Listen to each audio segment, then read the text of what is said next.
Osibetano munaffe nkwebaza okulaba Bukedde TV1 kadde kagataliiko nfuufu kwebaza yonna wajja osinziira okutulaba zikuteesa Julia Muzoga kutuusaako katandike na bikulu.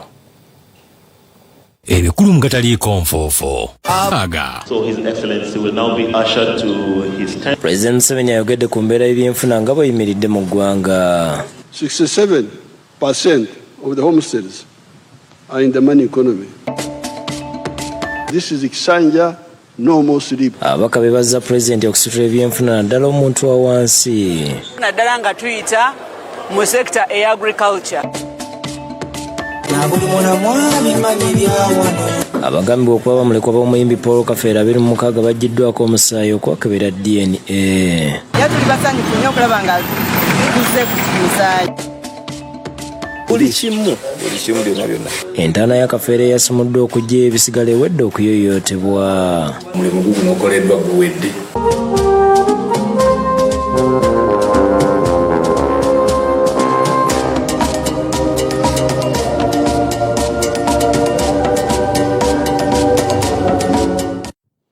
Njagala okwongera okwebaza okubeera naffe mbujjivu katandika naga President Yoweri Museveni ayogeddeko eri eggwanga mwategeereza nga ebyenfuna bwe byeyongedde okula n'obwavu bukendedde. Bino bibadde ku kisaawe Kollo. The Uganda anthem followed by the East African anthem. Ku kisaawe ky'abazire Kollo, Pulezidenti Yoweri Kaguta Wabula Museveni atuuse ku ssaawa 8 nga yanezeddwa omumyuka we Retired Major Jessica Alupo Peru, Speaker Jacob Oboth, Ssaabalamuzi Dr. Flavian Nzija n'abalala. So His Excellency will now be ushered to his tent. Akulisiza bannayuganda okuyita mu bululu obw'enjawulo yadde nga waliwo abaali baagala okutabangula emirembe. Above all, I thank God for all these victories and for the peace in the country in spite of so many evil people that have been plotting to disturb the peace. Mwaya Museveni azzeemu okutangaaza ku mubala gw'ekisanja kino ogwa teri tulo teri nguzi ng'agamba nti waliwo abatandise okubitabula n'okukyusa amakulu gaabyo. It is not just no sleep, it is no more sleep. And to clarify the message, I should add no more corruption, obscurancy, no more Kongora, and no more politeness to non-performers who want leadership for their own ego and personal interests. This is the Kisanja, no sleep. Ayiseyise mu lugendo lw'ebyenfuna bya Uganda gyevudde naddala ebyobulunzi. Pulezidenti alaze omulimu gwe yakola okukunga abanyankole okuva mu by'okutambula n'amagana nga bava kyalo ku kyalo ne badda ku bulunzi obw'omulembe obutaliimu kutambula obuvuddemu obugagga. Agamba nti yakulembera mu kaweefube ow'amaanyi nga batalaga disitulikiti za Nkole okukunga abalunzi okuva ku bulunzi obw'edda beetanira obulunzi obw'omulembe nga bayita mu bukubi obw'amaanyi kubanga tebalina nsimbi kuvugira enteekateeka eno. These activities involved sensitizing the population of the cattle corridor to stop nomadism, make enclosures around their land, Sengenge, engage in commercial agriculture with the Kibaro, Chura. Ono bw'atweyeeko kodda abakulembeze b'omulembe guno abatalina kye basobola kukola nga tebaweereddwa kasiimo. When I hear leaders talking of allowances to reach their people and get them out of poverty, I almost get nausea. I feel like vomiting. Mwaya Museveni ategeeza nga bino by'omunyiyidde ddala ng'era birina okukoma mu kisanja kino. Yeewuunyizza lwaki abaami b'emiruka basaba okuweebwa pikipiki okulondola emirimu gya gavumenti ate nga basobola okusota obugaali ne bakola bulungi emirimu. Another mistake is for leaders to give personal money to constituents. As you can see here, we had no money to give to anybody. So now you hear a problem. Muruka chief needs a motorcycle. Motorcycle for what? Let the Muruka chief ride a bicycle. I'm really sick and tired of that parasitism. And that's why I told you that this is Kisanja, No more sleep. Museveni asinziddewo nafalasira abakulembeze okubeera abakulembeze ab'omuzinzi abamaliridde okuyamba abantu baabwe okuva mu bwavu oba obukulembeze babuveemu. And they would visit. My expectation was that they would go and try to do the same in all our areas in Uganda. Awaddeyo obudde okulaga abalunzi abeetanidde ennonda n'obulimi obw'omulembe kati bafuna kiralo nga kati eggwanga lifulumya amataliita obuwumbi 5 n'ezigwamu nga Uganda etunda amateebweru agavaamu obukadde bwa $285. The production of milk in Uganda was 200 million liters per annum.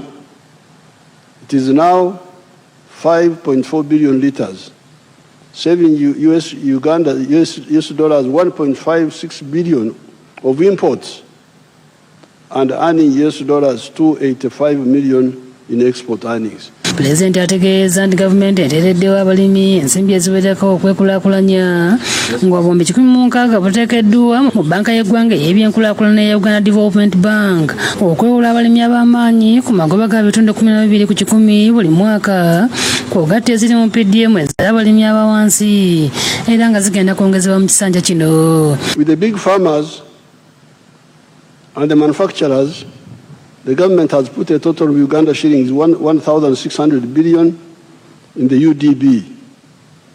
The interest rate for that money is 12% per annum. The interest rate for PDM is 6% per annum. Once people have woken up from sleep and they want low-cost capital, if the shillings 100 million per parish per annum or any other fund is not enough, we can increase the money by adjusting from other areas. Akasize eggwanga ku ky'okuzimba enguudo zonna ezikyagaanye n'akaatiiriza obukulu bw'okuddaabiriza enguudo zamala mu disitulikiti ez'enjawulo okuyamba abalimi n'abalunzi. The NRM has struggled to tarmac the core national roads. The mistake has been by the Ministry of Works to allow these roads to deteriorate, and then we start to doing heavy work afterwards. The new ministers must ensure. I don't want to see what happened to some of the roads like the Fort Portal Road. But there is a story about that Fort Portal Road. There is a story of corruption in that road. I hope the new team will deal with that issue. Agamba nti enteekateeka y'okuzimba oluguudo lw'eggaali y'omukolo omulembe olwa SGR egenda kwongerwamu amaanyi nti era luno bwe lunagwa emmotoka ebitambuza amafuta bijja kuva ku nguudo. We are revamping the meter gauge railway and building the standard gauge one. We are working with Kenya and Tanzania on the pipelines for the crude petroleum products and for the refined petroleum products. This will move cargo, heavy cargo, away from the roads to the railway. Museveni alagidde abakulembeze okuva nju ku nju nga balwanyisa obwavu n'okulondoola bakiifu b'emiruka okukakasa nga batambuza bulungi enkola ya PDM. For the wealth creators of Uganda, most of the factors are in place now. That is why we are now saying no more sleep. Ensure that enju ku nju, for the families with the land, they get into the money economy with the Chibaro. The ones without land, their solution is a myoga. Skills. Agamba nti Uganda gyeraga erabayo kubanga ebyenfuna by'eggwanga byekubisizzaamu emirundi 17 okuva mu mwaka gwa 1986 nga abantu 67 ku 100 bayingiza ensimbi nga n'obwavu bukendedde. And Uganda has graduated from the least developed countries to a lower middle income country. This year, the economy is projected to grow at 6.4%. And the next year, the GDP will grow by 10%, pushing the size of the economy to US dollars 80 billion. Bw'atyo yeewuunyiza lwaki wakyaliyo bannayuganda abalekawo emikisa egiri mu byobulimi ne bagenda ku malungu e Dubai okubonaabona nga banoonya ensimbi. To find people going to work in Dubai, what are you going to do in Dubai? A desert. Dubai. What are you going to do in Dubai? You live paradise here. This is paradise. Ategeeza nti omwaka guno gavumenti egenda kuleeta amabago 38 mu palamenti. There are so many bills which are Prime Minister will represent Parliament, the ministers will represent 38 of them, 38 bills we should be presented. Speaker both akubiriza abaka wa parliament okutwala obubaka wa president nga bwansonga era bakole byabakuutidde. We should resolve today to be the generational leaders who do not only listen but also act on the guidance of President Yoweri Kaguta Museveni. Obedi Lutale ne Fred Kajubi bakusakidde eggulu lino ku Lwabukedde TV. Babalinyo bannaffe abamu ku babaka abeetabye mu kwogera kwa President Museveni ekolo bamusiimye olw'okusitula ebyenfuna by'eggwanga. Abaka mu Parliament n'okusingira ddala ab'ekibiina ekiri mu buyinza ky'NRM bagenze mu bungi ku kisaawe e Kololo okuwuliriza okwogera kwa President Yoweri Kaguta Museveni okutongole. Bakira bonna amatu bawawudde nga bawuliriza President n'okwekenneenya obutambi bw'abalimi n'abalonzi b'abadde ayisa ku ntimbe gaggadde okuggusa omulamwa. Oluvannyuma twogeddeko n'ababaka ne basima President Museveni ku mulundi guno okuteeka essira ku muntu wa wansi ng'alambika eggwanga ku makubo agenda okuggya abantu ba wansi mu bwavu. Atadde nnyo essira ku bantu abasangiddwa nga tebalina kantu ke bayingiza mu nnyumba mu maka gaabwe ng'alaga ekyokulabirako ekyabo ababadde mu mbeera y'emu ne batandika okubaako ne kye bayingiza. Ku bigambo President byampadde byayogedde olwaleero bimpadde essuubi naddala ng'ekyokulwanyisa enguzi.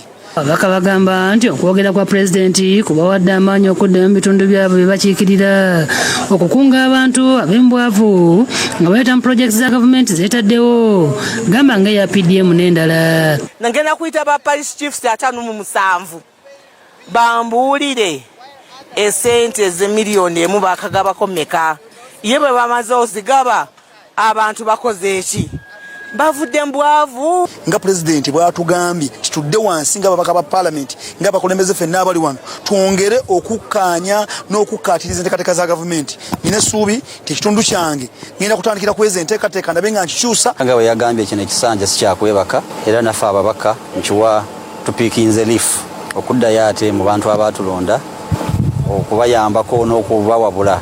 President waffe tukubiriza nnyo okulaba nga omuntu wa wansi ono tukozesa programu za gavumenti nga PDM, emyoga, Operation Wealth Creation, NADS n'ebirala byonna okubeera nga omuntu wa wansi ono tumwongerako value. Justin Namere, Minisita w'obubeezi obwa gavumenti ez'ebitundu agamba nti bagenda kukola buli ekisoboka okulaba nga batuukiriza omulamu wa Pulezidenti gwaliko nga bagogola gavumenti ez'ebitundu kubanga ze zituuka obutereevu ku muntu wa wansi. Mwenna abalowooza nti baakuwa omulimu mu disitulikiti oba mu divisioni oba mu kibuga nga wajja kuyisa bivvulu. Bw'oba omanyi nti osobola kukola fuluma abasobola okukola bakole. Simple. Bano abaagala okutumwalamu amaanyi ze ne Minisita wange Honorable Balamu abaleeta ebiboozi nti abo bato bapya boogeza muliro ki omuliro ojja guwulira. Ffe tubabuulira twazze kukola. Tewali kufembi ze ne Honorable Balamu kufembi tekuli atya field. Ye Minisita omubeezi ow'ensonga z'ettaka Harriet Ntabazi ategeeza nti bagenda kufuba okumalawo endooliito ku ttaka abantu basobole okukkalira ku ttaka lyabwe. Pulezidenti awadde speech ye ng'ayogera ku by'obulimi. Teyina bulimi bw'osobola okukola mu Uganda nga tebuli ku ttaka. Ayogedde ku by'obulunzi. Tolina bulunzi bw'okola nga toli ku ttaka. Ate Susan Nakawuki, Minisita w'obubeezi omuggya ow'ebyobulambuzi, naye yasimye Pulezidenti Museveni olw'okulambika obulungi eggwanga era n'aweera okuweereza obulungi. Essira litadde nnyo ku economic empowerment. Eyo yo ensonga agyesibyeko naddala nga tuyita mu sector agriculture ey'ebyobulimi. Fred Kajubi yakusakidde eggulu lino ku Lwabukedde TV. Webale nnyo Fred. Ate wabaddewo obunkenke ku kkeberero lya gavumenti ery'omusaayi wa Ndegeya nga bagamba okubeera abamulekwa ba omugenzi Paul Kafeero bazze okuggibwako omusaayi okukebera okukakasa obanga yabazaala.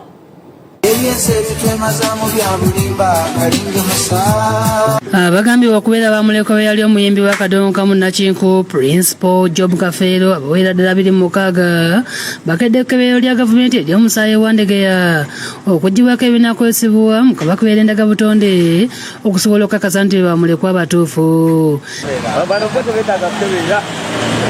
N'abamu ku baana abaliko enkalu okuli Thomas Kafeero amanyiddwa nga Swazniga nabo tebalutumiddwa mwana nga n'abamu bazze ne bannyaabwe.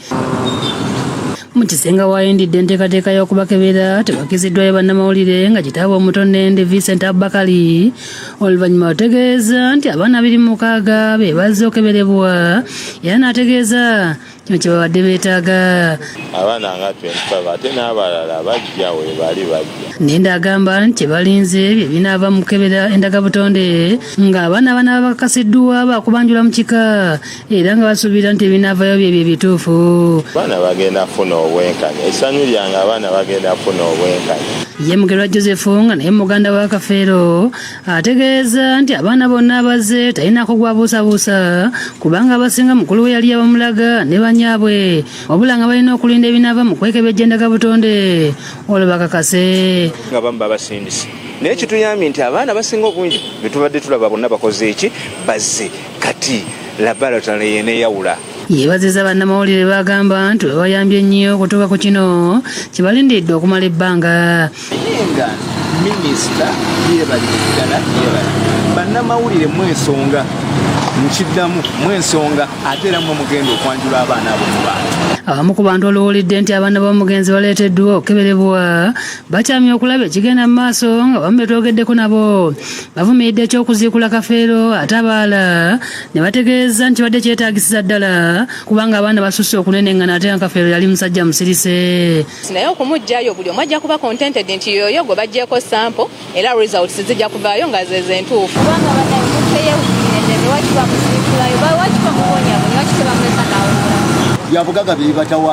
Bano basabye abasajja okufaayo okulama n'okukebeza abaana nga bakyali balamu ng'ate abakyala bakubiriza bannaabwe okwewala okugatika abasajja n'okusiba abasajja abaana abatali baabwe. Abazadde nga bakyali balamu abalina ku bintu ebiwerawerako bandibadde basooka ebintu ne babiteeka mu buwandiike nga bakyali balamu buli omwana ne bamuwa ebibye. Siragidde abakyala bagaba abaana ensonga y'akasente bannange bw'abanga akasente kagaanye nga kwanoonyayo omusajja kabudde omwana muwa omwana we.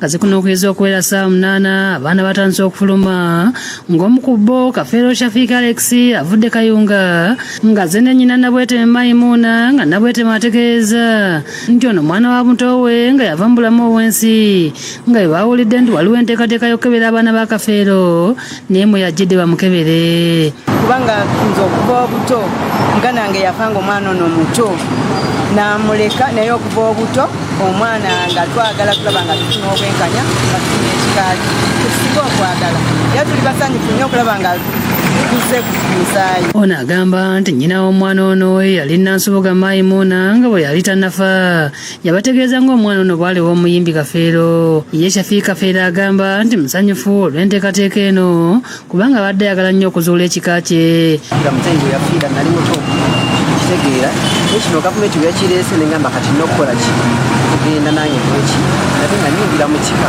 Omulala Maama Harriet Nalwanga avudde emukono ng'agamba nti naye omwana gwaleese wa mugande we yafa nga yawalekera abaana 2 nga nabo beetaaga okumanya kitaabwe era nga bakukkiriza ebinaava mu kukebera.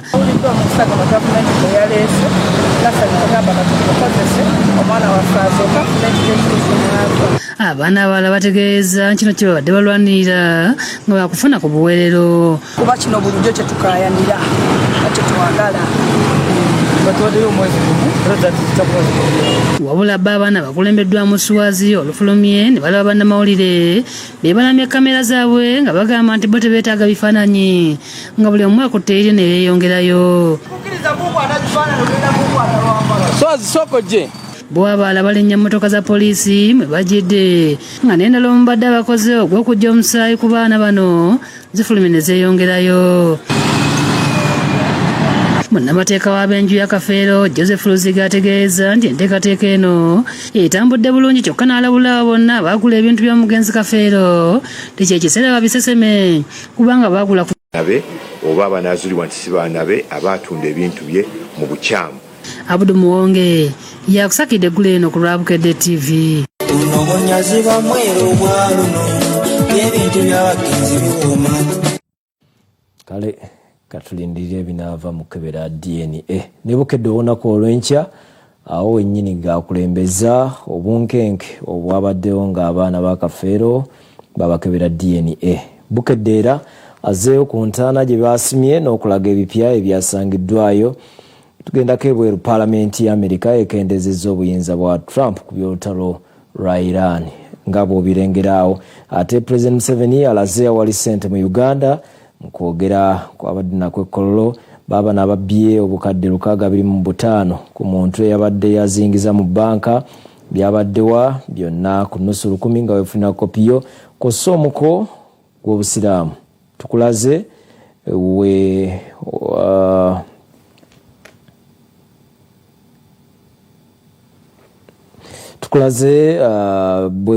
weebaza Allah n'okwogera bye weetaaga byonna tobisubwa nga weefuna kopiyo ku nnusu 10 nga omanya ebisingawo. Katummulemu tudda n'amalala tuvaawo. Kulikayo mukumulamu okwo mugataliiko nfuufu amalala abatuuze ku kyalo Obusansula Masaaba awali entaana y'omuyimbi Paul Kafeero basanyufu olwa gavumenti okuziikula amagumba g'omugenzi okugajjako DNA n'okuddamu okugizimba obulungi kusingako ne bwebadde efaanana. Wetutukidde ku kyalo Obusansula Masaaba waziikibwa omuyimbi Prince Joe Paul Kafeero nga abakampuni ya Rhino Funeral Service bagenda mu maaso n'okuzimba entaana ne badde batubulira ebyabaddewo. Maneja wa Rhino Michael Sebanja atunyonyodde ku byayogeddwa nti basudde omulimu n'agamba nti bwe bamaze okuyiwa enkuto bagirese emala okukalanga lisibwa kukizimbako ng'ekyali mbisi era olwakaze bakomye okutandikira bwe bakomye. Naye ebyo bibadde bibengesebwa nti omulimu twaguvuddeko nedda. Eggulu bwe twamaliriza ne tuyiwa enkokoto nga tulina mu kikale tuzayo olabye omulimu nga gutambula bulungi, so tuzeeyo tumalirize. Kojja okumenyawo entaana yonna agambye nti yadde kisoboka okusikayo keesi kabayita mu mbirizi kuba entaana eri mu nnyumba ate wafunda. Engeri gyali nti ali mu nnyumba singa yali mu open space kyali kisoboka omugireo ku mabbali, naye engeri gyali nti yali mu nnyumba nga toyina space emala kukola ng'omuyisize no ku mabbali, so ng'olina kubomola kyonna nga topu we yali ne tumugjayo. Baba tuzebogedde ku kya gavumenti kyakoze okutwala abaana okubakebera endaga butono nti kubukubagano bubadde bw'amaanyi. Wabaddewo enkokola nnyingi mu sayidi mu baana. Bano si baana ba Kafeero, bano baana ba Kafeero. Bano bagamba bano tetubamanyi, bali bagamba naffe tuli baana ba Kafeero. Naffe tuli basanyufu kati okumuziikula kati tukakase tulaba abatuufu bwe baliwa ababeera mu bintu by'omusajja kuba yabikolerera. Bwe kiba nti baana bano bambi bayayaana kuzuula kika kyabwe kituufu ekika kiruma nti tetwagala ebintu by'omugenzi Kafeero ebyambonyabonya ppaka nebigenda bwe bityo abayaye ne babirya babirya lwaki. Omutuuze gavumenti bakakyasiimye gavumenti olw'okusikiramu okuzuula ekituufu kyokka n'alaga okutya singa wabaawo omwana nga nnyina afeera ng'aleka amulazi Kafeero nga kitaawe kyokka omusaayi ne gumuwandula ne yeebuuza oba oyo yali alimulaga kitaawe omutuufu. Naye boddamu emabega waliwo abamu ku baana abayinza okuba nga baafiirwa bannyaabwe nga taata yafa maama yafa naye nga maama ye yagenda okufa ng'amugambye nti nkulese nkuzadde wani era yekitaawo kakati essaawa zino obuyo bukirimu eri omwana oyo tusabe nnyo Mungu asaasire nti byonna bigenda okudda nga buli muntu akakasiddwa nti mwana waani. Olwo n'abali mikono gya Kafeero bisanze mu kitabo ky'omwenge aboogedde ku byamanyi Kafeero era nno ne basanyukira ekyokukebera omusayi wadde tebawagidde kyakuzikola bisigala bye. Namumanya ng'alina emyaka 14 era endongo n'agiyigira ewange mu maka kamale n'okunywamu kubanga yali anyumirwa nnyo akantu. Bayimbye ennyimba za Kafeero kakasa nti yali muntu waabwe ku kyalo kwe yali azaalwa. Sikyetegeera nze ensenda z'amaanyi ensezitoye saalibaddenze. Mu kiseera ky'entaana ya Kafeero edda okuzimbibwa ng'eteeddwako n'ettalazo. Ssentebe w'ekyalo Kirojaazi Kasikagwa asiimye omulimu ogukoleddwa n'agamba nti entaana ennyingi y'okusinga ebaddewo. Naye neebazanya ba Rhino Funeral Service bakoze omulimu gw'amaanyi nnyo okulaba omusajja ono bamuzizaawo bulungi nnyo nga yabwe yali. Naye olutwogerera omulimu guno okoleddwa guwedde bulungi. Enyiridde n'okusinga we yali lulinga eriko tayirozi kati bagitaddeko talaazo. Minisita wa gavumenti ez'ebitundu Balamu Barugahara ayogedde ku by'okumaliriza okuzimba entaana. Sigalira by'omugenzi Paulo ne tuddamu ne tubifunira keesi empya ne babiddamu ne babiziika ne tukola n'entaana nga tukozesa seminti omukwafu ennyo okulaba nti entaana tugimaliriza olunaku olwaleero. Akudinda abaana abalala bataze olwaleero obutasiba omukisa omulala gwataddewo olunaku olw'enkya. DNA experts basobodde okukebera abaana 26 bonna nga beesowoddeyo nti baana b'omugenzi Kafeero. Baba waliyo n'abalala abagamba nti buli bakafeero tubawadde olunaku olw'enkya mujje babakebere naye tugenda kugulawo ne fayiro ey'omugenzi Kafeero mu laboratory eya analytical laboratory wamu n'eya forensic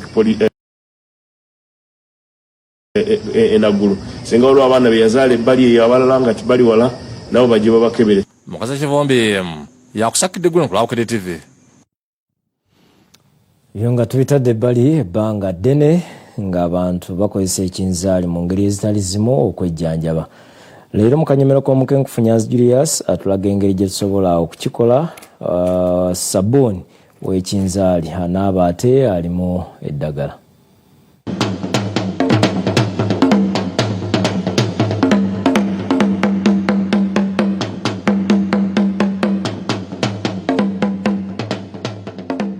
Wanirizaako nnyo mu kanyomero k'omukenkufu tuli mu tutambula tuli mu nteekateeka yakola sabbuuni anaaba ate nga wahabo. Olwaleero tugenda kukola ate omuneneko ekitole nga kisaizi ennene era nga mu mbeera y'emu tugenda kukozesa ebirungo byebimu nga bye twakozesa ku sabbuuni omutono naye nga gw'osobola okukyusakyusa osobola okuteekamu eddagala lyo embutamu simanya aluvera nga bwe nga tubisoma tewali kye tugaana naye kati nze ekyokulabirako kye nkuwadde kyekyekinzaali nga tukozesa ekinzaali tamarik ate mu mbeera y'emu nga tukozesa n'ekisubi lemon grass. Tupima lita namba ya pamukeno. Pamukeno ye buto ava mu nazi. Lita namba gye tupima amazzi ga mujukira bwe tuba tukola sabbuuni anaaba tukozesa potassium ate bwe tuba tukola ayoza tukozesa caustic naddala abamu naye nabayigiriza okukola sabbuuni wevu mujja kujja munoonye ekitabo kyaffe kino sente zimera ku miti nakibawandiikira wekiri nnyo ku Prof Bio Research ne mu maduuka ga Restock amatundiro g'ebitabo ago aga Restock ne ku mutimbagano gwa Jumia oba osobola okukisangayo. Era bwe tumala okugapima half liter jukira opimye lita ya pamukeno half liter y'amazzi gano ekiddako kuteekamu birungo era tugenda kuteekamu ekinzaali kyaffe powder w'ekinzaali gramu 2. Nolwekyo nga tumaze opima ekinzaali kyaffe ekiddako kwe kuteekamu akaloosa k'ekisubi naye nga gwe osobola okuteekamu lavenda osobola okuteekamu tea tree byonna ebirungo ebyo tulina ku Prof Bio Research nga bya butonde.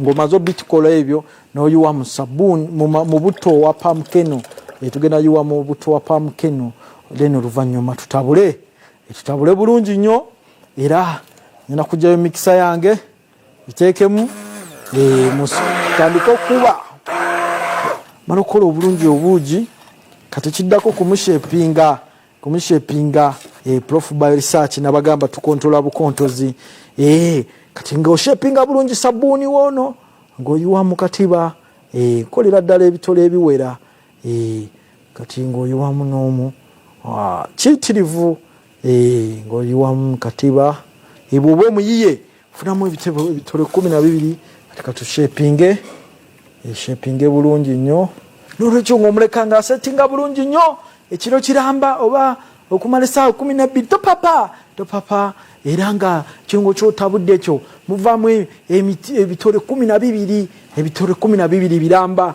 ne bw'otunda ekitole emitwalo 2 emitwalo 24 obuzukola buli lunaku oba osinga bangi abataayaya wekwate bizinesi eno omwana awummudde omukyala asigala ewaka omwaka guno lazima ogamba nti mu kugoberera akanyomero k'omukenkufu natandikawo projekiti y'okukola sabbuuni tosubwa era kyekirabo kyenjagaliza munno ku lunaku luno olukulu kimusigemu omukyalo oyo abadde atalina mulimu ng'aweddemu essuubi asobola okugenda mu maaso n'olwekyo tosubwa wiiki ejja ate nga tuyiga okukola sabbuuni nga tukozesa ebyuma bagalize ennaku enkulu ennungi ezijjudde obuwanguzi n'okugenda mu maaso tukwatagane olwokuna olujja babayi.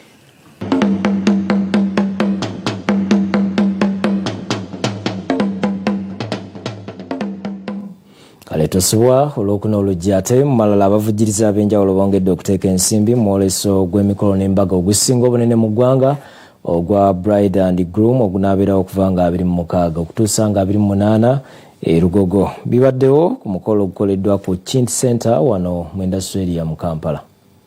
Abakulira Vision Group okuli omukunganyi w'okuntiko Barbara Kaija akulira abakitunzi Hope Nowagaba n'akulirawo okutunoonyeza akatale Rain Kahirwa abanjudde abavujjiriza abalala abeegase ku mwoleso gw'emikolo n'embaga ogusinga obunene mu ggwanga ogutegekebwa Vision Group ogwa Bride and Groom Expo ogunaabeerawo okuva nga 26 okutuuka nga 28 omwezi guno ogw'omukaaga mu Multipurpose Hall Lugogo.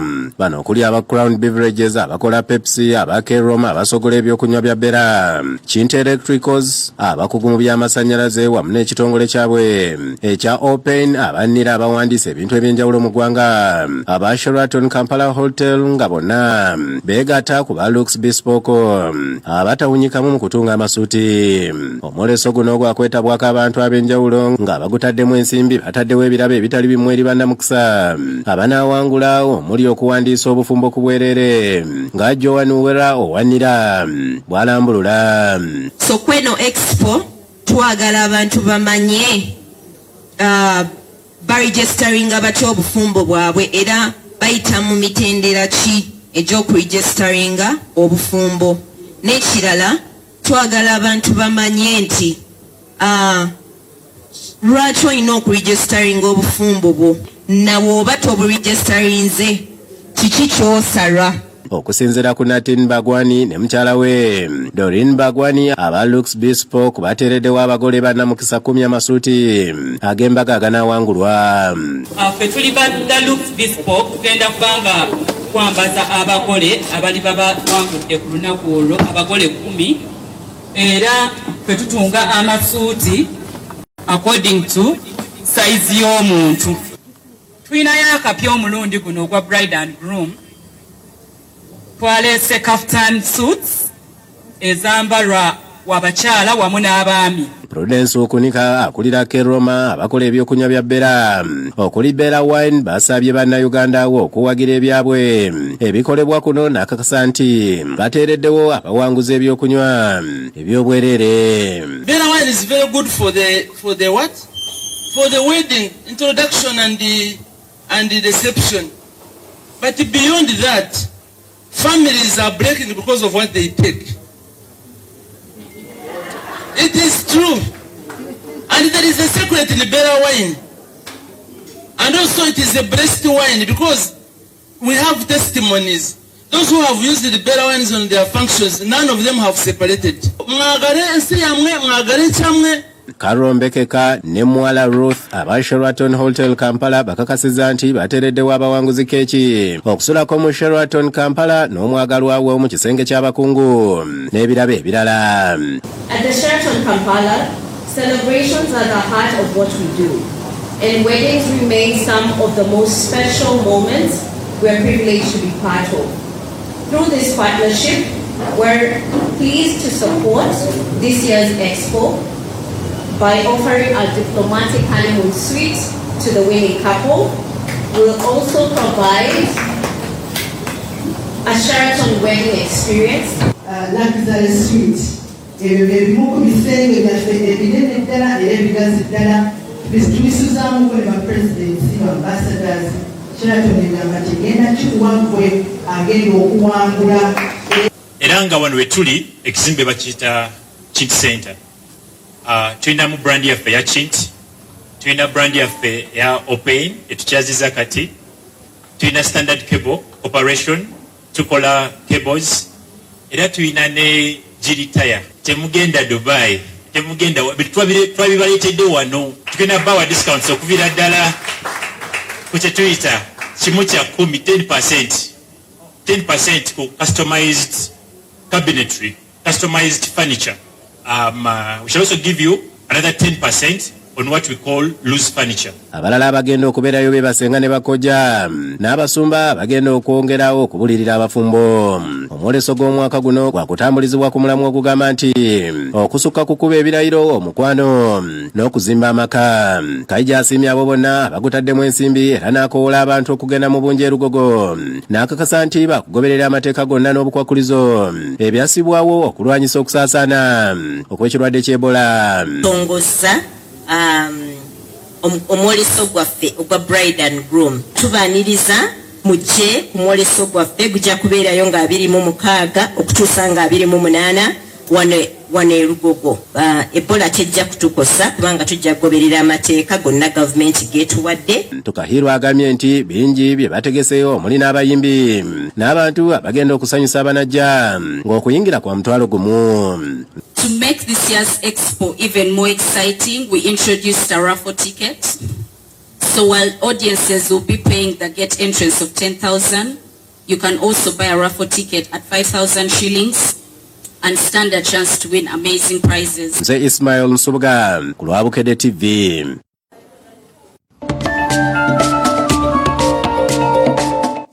Webale kubeera naffe mu malala enteekateeka ez'okutereka omutaka Kabazi Omubuze olunaku olw'enkya ku butaka envula ekyango mpigi ziwedde. Bano basoose kwanjulira Katikkiro Kabazi Omubulu kusessiza miti Buyondo.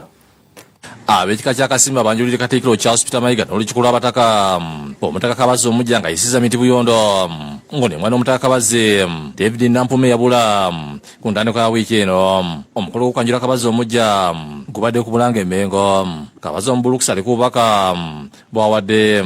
Nze okujja wano si kintu kyangu nnyo. Nebaza nnyo Ssaabasajja Kabaka, nebaza nnyo Katikkiro ow'e Buganda, nebaza kyonna ekika kya Kasimba ne buli omu aneesiga okubatwala ewala. Katikkiro Mayiga alikuba yayogedde eri omutaka Omubulu kusino obubaka bwaweereza abantu. Kyokka ate ku ludda olw'ennono tuli basanyufu nti akasimba kafunye miti Kabazi Omubulukuse siza Buyondo. Munono zaffe ekika tekisulira awo, kibaako obukulembeze obutakutuka obukituuse wa Ssaabataka Ssaabasajja Kabaka. Asasidde nnyo Kabaka n'abekika kya Kasimba olw'okufiirwa omutaka Nampuma. Lwange n'ab'omu maka gange ku lwa gavumenti ya Ssaabasajja Kabaka n'oku lw'Obuganda bwonna tuusa okusaasira kwaffe eri ab'enju ey'omutaka Miti Kabazi Ssempuuma ate n'eri ab'Akasimba bonna olw'okubula kw'omutaka oyo ndoza nga 2 June.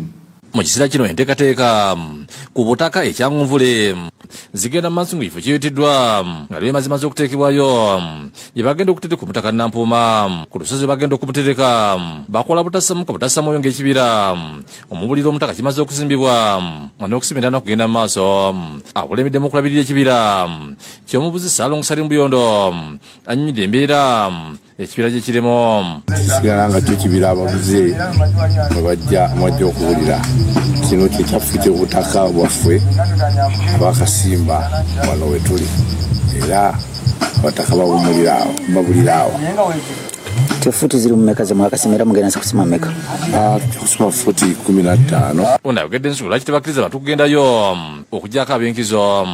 Temukirizibwa kuyinja abantu balala bonna okuggyako abalina ensonga, abataka ab'okukibya be baba basazeewo okubanga bajja okukola omukolo ogwo ekikolebwa munda. Omutaka Omubuzi wakuterekebwa olunaku olw'enkya okusinziira kwa Alex Byondo ssentebe w'enteekateeka. Enkya ku Lwokutaano we tugenda okutereka omubiri gwa jjajjaffe Omubuze. Baabazikulu boogedde ku jjajjaabe Kabazi ng'abadde mugatta bantu. Abadde mukuŋŋaanya buli muntu era ng'atwanguyira. William Buyondo ne Joseph Kinobe bakusakidde eggulu eno Lwabukedde TV. Kitalo nnyo twongera okusaasira ab'Akasimba. Ye maama atudde n'abaana 6 okuli n'abaana 3 be yazaala omulundi ogumu. Ono agamba nti omwami yasooka yamulako ate bbe yakamuzaalamu bano yafudde. No tumusanze Nabwero. Ziyada Nakitonga abeera nabweru yatubire n'abaana mukaaga oluvannyuma omusajja yasooka okumuzaalamu abaana basatu n'amudukako ate n'afuna omusajja omulala n'amuzaalamu abaana bana omulundi gumu ng'omu ku baana yafa ate n'ebyembi n'omwami naye n'afa. Nina abaana bali mukaaga naye abasatu taata waabwe yanzirukako dda simanyi gyali. Abasatu n'akabazaala naye taata waabwe naye abadde yakajja okufa singa 3. Nakito gwe tusanze mukazi gategeza nti omusajja gwe yasooka okubeera naye yamulekawo kandi amutegeeza nga bagenze okukola kyokka tiyadda nga yali talina wamunoonyeza nga yali muvuzi wa takisi. Yamulekera abaana basatu n'essimu ze n'aziggyako nga talina wamufuna ate nga yeetaaga obuyambi ekyamuwaliza okufuna omusajja omulala nga yabadde amuyambako okutambuza amaka nga abadde yakamuzaalamu abaana bana omulundi gumu ate n'afa. Baali tebatuuse ate nga ne taata abwera abadde akolako kyasobodde naye ng'era olaba bambi abaana babbeeyi nnyo bano kati bwe yafudde ebyadala simanyi kiddako kubanga balwadde twagenze va mu kyalo nga balwadde. Ategeeza nti abaana basatu abatu bamulwalirira nga talina kyabaliisa nga landlord yamulalisa okumugoba mu nnyumba buli bbanga lyamaze nga tasasula. Ennyumba nayo mugenzi yagenze okufa nga batubanja ebyaddala. Era landlord n'okubeera eyo mu kyalo wiiki ennamba nadde nnobeerayo mwezi mulamba naye nga landlord andi bubi ku ssimu mwaggala ennyumba yange. Ategeeza nti abadde akulira ku nguudo kwe bamugobye nga kwabadde yeeyiza. Bassebo ne bannyabo bonna abali eyo ng'olinawo ky'olina nadde nsaba ku buyambi nsobole nga mbeeza abaana bange siri munafu nnyo nsobola okukola naye siina ssente ekyokulya kyennyininyini kibula. Abatuuze okulina abakulembeze b'ekyalo boogedde embeera mu kyalo ono gy'ayitamu ne basaba liisa okulina ebitongole biga by'obuyambi okumuddookirira. Baffe bamaama Nabbanja maama Fiina mwenna abasobola okuyamba batuyambireko mu kyalo ono olw'ensonga embeera gy'alimu si nnungi kati waali. Ng'abatuuze abamumanyi bambi bajje bamukwasizeeko buli muntu yenna kyaba asobodde afunawo okusula afuneko kapito akole alabirira abaana be. Nkowoola taata w'abaana bano abakulu manya nti mukulu wange oba muto wange yonna gy'oli guno musaayi gwo abakyala bonna b'oli nabo nabo bazaala baana naye mukisa kigwogenda ofuna mu baana b'oli nabo nga abakulu be wasooka okuzaala bali eno babagobwa mu mayumba. David Tamale yakusakidde eggulu ku TV. Kale bannaffe abazira kisa tusaba mudduukirire ku maama oyo asobole naye okubeera mu bulamu obweyagaza. Bwe tweyongerayo poliisi e Masaka etandise okuteekesa mu nkola ebiragiro by'okutangira obulwadde bwa Ebola ng'eno eriko beekutte lwa kukuŋŋaanya abantu nga tebalina lukusa. Kitegerekese nti bano babadde babasomesa engeri gye bayinza okukolamu ssente ez'okumutimbagano. Abakwatiddwa kuliko kasiba nti Abdul Karim omutuuze w'emukudde mu nnyendo Sekanja Conference w'ekirimi Masaka n'ekingomoddewo ow'ekirinda omuwagizi wa poliisi e Masaka twakasiri agamba nti bano basangiddwa ku JBT ku motero mu nnyendo nga bakuŋŋaanyiza abantu abasoba mu 10 Kasenge n'ekigendero ekyokuba obukugu obw'okulira ssente ku mutimbagano emanyiddwa nga cryptocurrency. Tulabe ekigendera kikibabaddeko na biki badde basomesa abantu bano. Tujjuke nti mu kaseera kano enkuŋŋaana zibadde ziri limited nga ziteekeddwako obukwakkulizo naye omuntu wojjira n'ofuna abantu abawera ddala 10 pulaasi. Ategeeza nti bano bakuvunaanibwa okukuŋŋaanya abantu abangi mu kaseera kano ekirwadde ky'Ebola kyewanisa amatanga. Abasangiddwa mu kifo kino batotodde engeri gye bayitiddwa nga basuubiziddwa n'ensako ya mitwalo 2 era basukubwa bangula tekinologiya eno wa ssente z'okuyaka ku mitimbagano yava. Bino bagaba emitwalo 2 waliwo omusomo babasomesa ku ssimu. Bagala abantu tebabasomesa omusomo ogw'ebyenkulaakulana online era ne batuwa emirimu tutuweddemu emitima ate bagezi ne batusawo n'emmotoka fenga tumanyi bukodyo bwabwe baddaabiriza mitima gy'abantu be bamenyeddwa obuki obuyumba. Bano bali bakyabangula okweyolera omudidi ate polisi kivudde negomba obwala bali babasomesa ne babona emiwabo olwa bakiikidde polisi ensingo olw'okubasubya omukisa ogw'okugaggawala. Ati mwafuna sente za PDM ne tumugamba esente tetwazifuna n'esente ze twali tulina okufuna bazitwala nti naffe tubadde twagala kufune ku musomo kuba gavumenti tegekedde misomo ng'egyo. Ebijjiri nga n'abakulembeze b'ekibuga ky'e Masaka bakyagenda maaso n'ebikukuto by'okubinya obuyumba obutakkirizibwa mateeka. Mu bikukuto bino bannannyini buyumba obumenyeddwa bwogedde ebisongovu wakati mu kukulumira abakulu ba kanso olw'okubaleketayo. Bali babaleseewo laba babenyewo abali eno naye bali ku kkubo mita 5 naye laba zino mita mmeka batusaasire. Amaanyi mulina mangi nnyo naye saajja kutuuka mukaabe nafe tukaaba kitwanungowo wano olaba wanaani gwenyigiriza bwenkolera wanaani gwenyigiriza ani gwensiikiriza. Bategeeza nti wadde bakolera wadde bajja ssente za PDM esaabawebwa nga tebamanyi kye bagenda kusasuza. Ngamba nti nteeke ssente mu nzigyewo ngenda kukolera era gye mujja ne mumanja sente za parish development model banze wenkolera mujjeewo. Omusolo revenue okusala ssente nga bw'ozaagala tusasula abamu n'ekasasiro naye tunuulira kati nze nzirewo. Tabonikira Kawenyendo Mukungu Prosper Tagobya ategeeza nti batwala obudde okulamba obuyimba bonna obugenda okubinyibwa nga yina okwemulugunya wa ddembe okwekubira endoolo. Ne temporary structures zetujjako ziri marked bw'oba tokkiriziganya n'ekyo owandiikira city clerk. Jacinta Bwanika yakusakidde eggulu nkulabukire.